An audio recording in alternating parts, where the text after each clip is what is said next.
Hello students, एक बार फिर से स्वागत है आप लोगों का हमारे YouTube channel as a coaching classes में।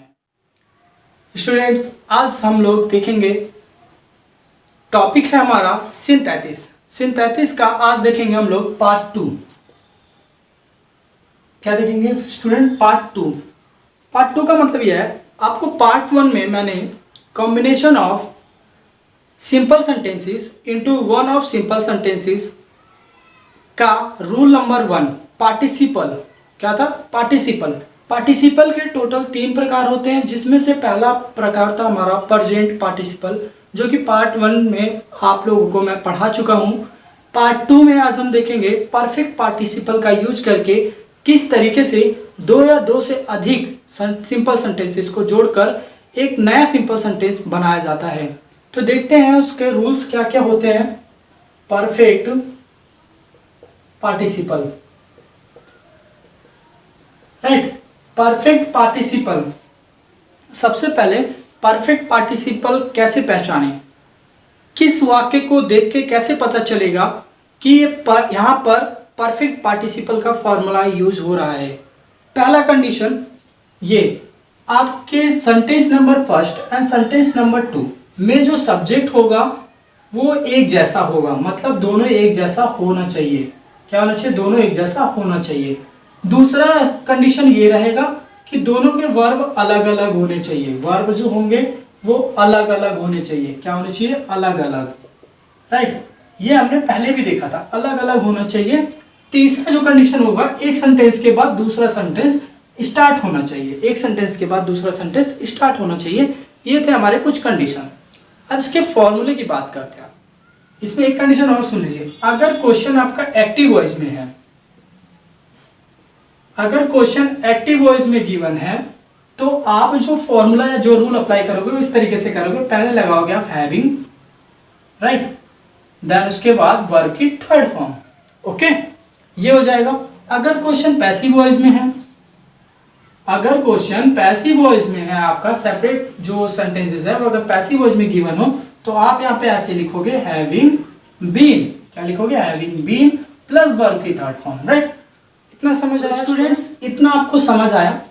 पहली बात सुन लीजिए, एक्टिव वॉइस में हैविंग और वर्ब की थर्ड फॉर्म यूज करेंगे, पैसिव वॉइस में हैविंग बीन प्लस वर्ब की थर्ड फॉर्म यूज करेंगे। ये यूज किस सेंटेंस में होगा? फर्स्ट सेंटेंस या सेकेंड सेंटेंस या थर्ड सेंटेंस, क्योंकि 2 या 2 से अधिक सेपरेट सेंटेंसेस होते हैं जिनको हमें जोड़ के एक नया सिंपल सेंटेंस बनाया जाता है, राइट। तो ये आपका किस में होगा? जो क्रिया पहले हो रही होती है, मतलब आपको पहले ही सेंटेंसेस में हैविंग या हैविंग बीन का यूज करना है।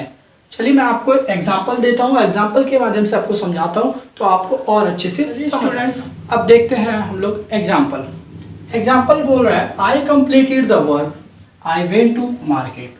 ठीक है, यहाँ पे सब्जेक्ट सेम है, वर्ब अलग अलग है, ठीक है। 2 सेंटेंसेस हैं, इनको मिक्स करते हैं परफेक्ट पार्टिसिपल के फॉर्मूले पे। हमें क्या करना है? हैविंग लगा देना है। आप क्या लिखोगे? हैविंग, तो सब्जेक्ट हट जाएगा। आप कंबाइन जब करोगे तो लिखोगे आप पहले हैविंग, राइट। चूंकि ये हमारा एक्टिव वॉइस में है। एक्टिव वॉइस कैसे पहचाने? एक्टिव वॉइस पहचाने का तरीका है, स्टूडेंट जो पैसिव वॉइस होता है उसमें बाई करके यहाँ पे सब्जेक्ट को ऑब्जेक्ट बनाया जाता है, बाई करके। अगर बाई वाले क्वेश्चन आ जाए तो इसका मतलब पैसिव वॉइस में है, ठीक है। अदरवाइज वो किस में होगा? एक्टिव वॉइस में होगा। तो यहाँ पे लिखेंगे हैविंग और यहाँ पे लिखेंगे completed, having completed the work, then I went to market, right. तो ये है आपका एग्जाम्पल, ओके। नेक्स्ट देखते हैं अब अगला एग्जाम्पल। अगला एग्जाम्पल में क्या दिया? ही, यहाँ पर भी है ही और आपके वर्ब अलग अलग है। सब्जेक्ट को आप हटाइए और यहाँ पे आप लिखोगे सबसे पहले हैविंग। क्या लिखोगे? हैविंग। उसके बाद रोड का थर्ड फॉर्म क्या होता है? रिटन। आपको थर्ड फॉर्म लगाना याद रहे, थर्ड फॉर्म यूज करना, ओके। रिटन और letter comma he posted it. तो चलिए स्टूडेंट्स आइए और हम देखते हैं कि पैसिव वॉइस सेंटेंसेस को कैसे कंबाइन किया जाता है और कैसे वहाँ पर ये हैविंग बीन यूज किया जाता है।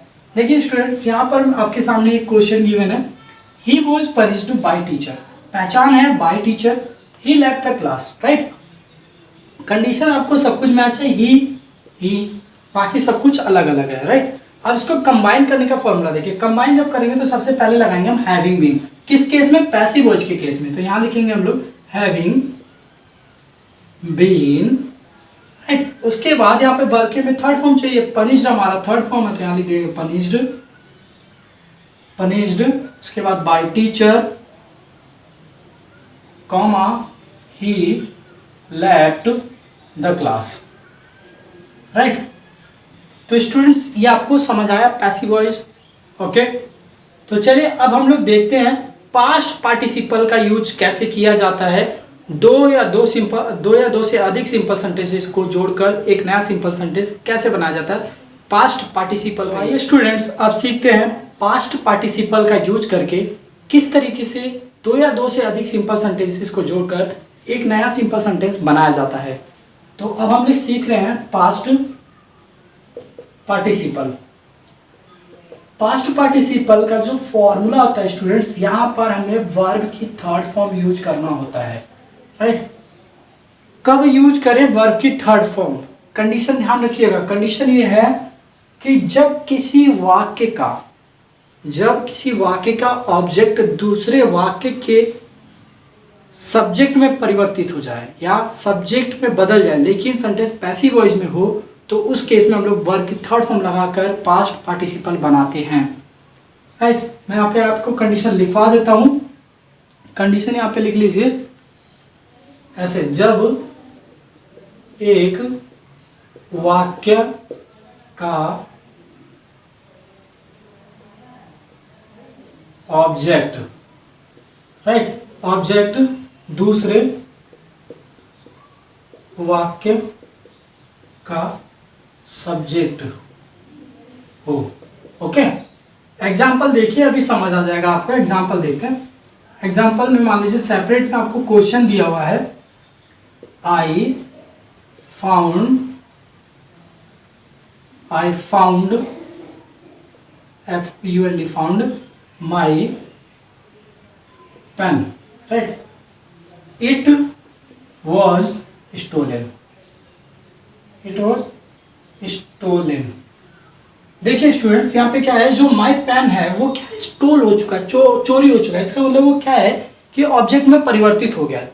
इसको जब कंबाइन करेंगे तो किस तरीके से करेंगे, कंबाइन वर्ब की थर्ड फॉर्म लगाएंगे, तो ऐसे लिखेंगे I found stolen my pen.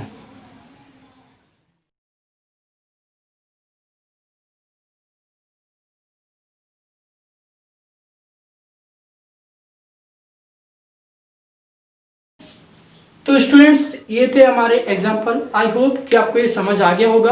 अगर वीडियो पसंद आई हो तो लाइक कर दीजिएगा और हमारे चैनल को सब्सक्राइब कर दीजिएगा, ओके। अभी मैं आपको इससे रिलेटेड कुछ क्वेश्चंस दे रहा हूँ, आप उसको घर पे प्रैक्टिस करिएगा। अगर कोई प्रॉब्लम हो तो कमेंट सेक्शन में कमेंट करके ज़रूर बताइएगा। तो मिलते हैं नेक्स्ट वीडियो।